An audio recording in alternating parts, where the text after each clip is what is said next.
This summer, the FBI raised the stakes in our quest to crush violent crime through Operation Summer Heat.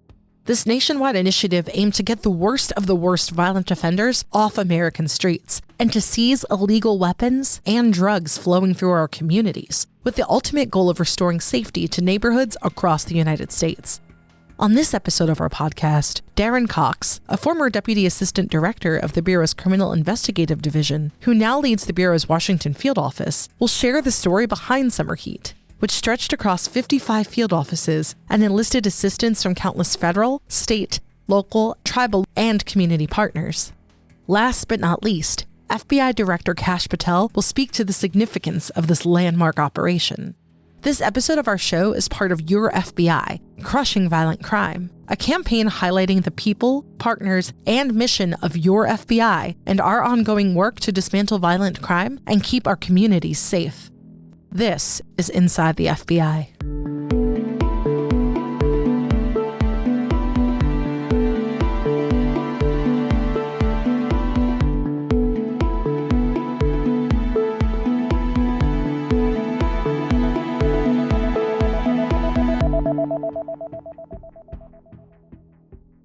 Operation Summer Heat is the FBI's initiative to crush violent crime across the country and to basically make our neighborhoods safer. We've partnered with our state, local, and federal partners across the United States to work violent crime, to reduce violent crime rates, target the most violent offenders, whether they're narcotics traffickers, gang members, or just violent felons. We're targeting folks that are in gangs, that are in cartels, foreign terrorist organizations. And we basically have a concentrated effort to target them and get rid of the worst offenders to make our neighborhoods and streets safer. A lot of these efforts on the local level out of our field offices were led by our task forces.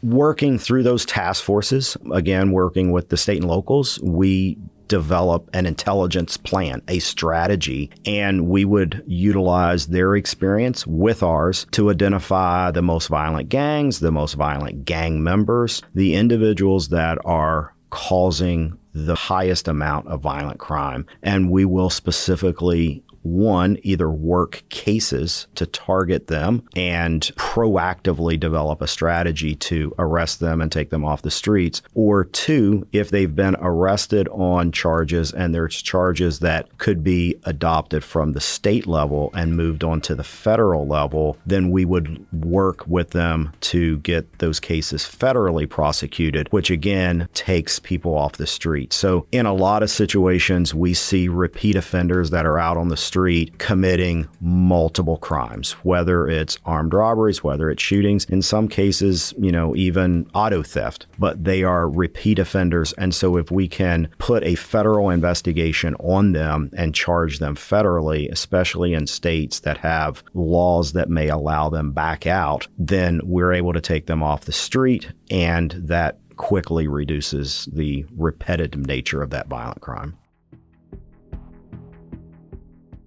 The operation started on June the 24th, and it involved all 55 field offices, multiple cities within those field offices. This really was a whole of government approach that anybody that wanted to partner with the FBI in the law enforcement realm, we utilized their expertise. FBI special agents, intel analysts, professional staff, our laboratory employees, and also a large number of task force officers, along with our partners in our other federal agencies, our state and local police officers. And it wouldn't be possible without the prosecutors from the Department of Justice and also state and local prosecutors. Anybody that wanted to crush violent crime, to make neighborhoods safer, we partnered with them. We've tried to make sure that we provide the resources. We're not monopolizing the cases. They're not FBI cases. They're all of our cases. And when we work this whole of government approach, there's enough credit to go around for everybody, but it's really about the community. And that's who deserves the credit, and that's who deserves the safe neighborhoods. And that's why we've really done it, not for the credit, but to make things better. And we also partnered with members of the community. It's important for people to know that the FBI agents and employees are members of the community, and it makes their community safer, but it's our community too. And so we partnered with a number of community groups. Everybody that wanted to have a safer neighborhood is who we've worked with. Success for us is not just about the arrests. While they are important, it's not just about the drugs seized, but it's also about the stories that we hear from people. We've heard stories that people feel safer in their neighborhoods. They can now go out to dinner. They can take their kids to the playground. They can feel safe walking up and down the street.